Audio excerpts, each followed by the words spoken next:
Speaking of pressure, you are making a fantasy film. Don't fuck it up. I'm just saying. Okay? And the formula is all there. It's you, it's Ayan, it's Ale. Well, he was right. Brahmastra had everything it needed to be a great movie. But it wasn't just Ranbir Kapoor and Ayan Mukherjee. And neither did it have anything to do with the numerous guest appearances or a hit music album. What Brahmastra had was every single element to become a wait for it, dairy legendary fantasy film that deserved to be a trilogy. Because if you really think about it, Brahmastra was The Matrix, but in a messed up chronological order. Holy shit! Can't see it yet? Well, wait till the end and you won't be able to unsee it. Hi, I am Siddh here and this is Think. To begin, here's what the outlines of both films would look like. The protagonist, who is unaware of his special powers, meets a special group meant to protect humanity from a larger threat. But again, Brahmastra is about some mythical astras fictionally rooted in Indian mythology, and The Matrix is about AI and machines taking over the world. So what exactly makes one related to the other? It's the story beats. Let's take a look. Brahmastra opens with a montage that gives us a backdrop of its world, and it does that with some beautiful visuals. But the issue is that it gives us information we don't need yet, or to put it better, we don't know what it's worth yet. The Matrix tells us this heavy information only after Neo commits to the journey by picking the red pill.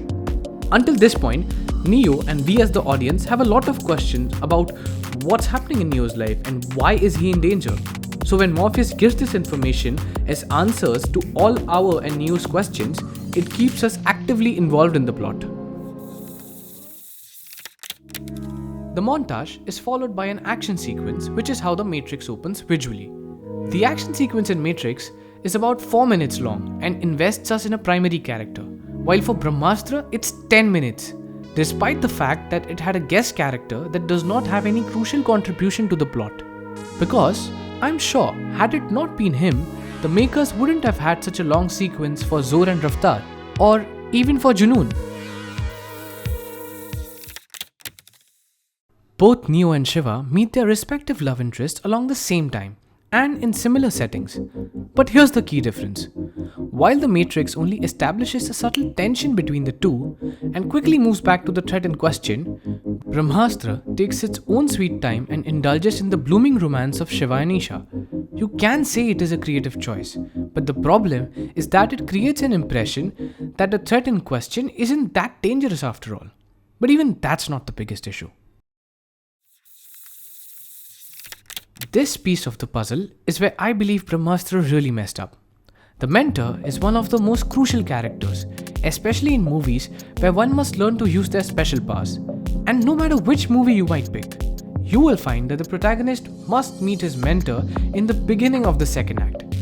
It happens in The Matrix, but in Brahmastra, it happens after 1 hour 35 minutes, which is almost after half the movie has already finished. The problem with this? There are many. Why doesn't the Guru know about the threat before Shiva? Why doesn't the Guru know about the death of the members of Brahmanj? And why doesn't he reach out to Shiva himself? Even his own members ask him similar questions. And here's his answer. अभी हमारे पास इसकी कोई जानकारी नहीं है. Wow. क्या बात. But on a serious note, why does only Shiva reach out to the artist to save him? I guess there's just one answer. अभी हमारे पास इसकी कोई जानकारी नहीं है. After Shiva meets with the Guruji, the movie comes back on track with The Matrix. Except, it has to make up for the lost time, and it does so by compromising on some of the most crucial scenes. One being of course the training, which is shown to us as a song. And the bigger issue is the fact that it easily omits the biggest plot point of any movie. The twist. In Brahmastra, the movie tries to sell the fact that the story of Brahmastra being the story of Shiva's parents is the twist.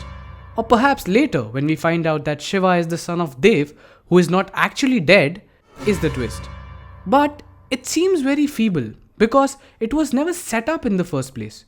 We never saw any void in Shiva that urged any clarity in that regard. And so the movie falls flat in its key moments. Right from the moment that Neo meets Morpheus, the movie imposes a big question. Is Neo the one? Will he stand true to Morpheus' intuition? And now, every action post this conversation is taken towards finding the answer. We know how important it is to Morpheus that Neo turns out to be the one. In his training sessions with Neo, he tells everything that is to come ahead and everything that can happen if things go according to how he sees it. But only for Neo to find out that perhaps he isn't the one. This works as a great twist only because we were made to believe that Neo was the one as much as Morpheus believed it. It was set up really well. But there's one thing that it did try to pull off just like The Matrix, and it failed terribly at it. Any guesses? You see, in The Matrix, not only does the Oracle tell Neo that he's not the one, but also predicts the fall of Morpheus. And him being in the custody of the agents creates a sudden and shocking twist, giving us a big motive to root for Neo to save his mentor, who had so much belief in him.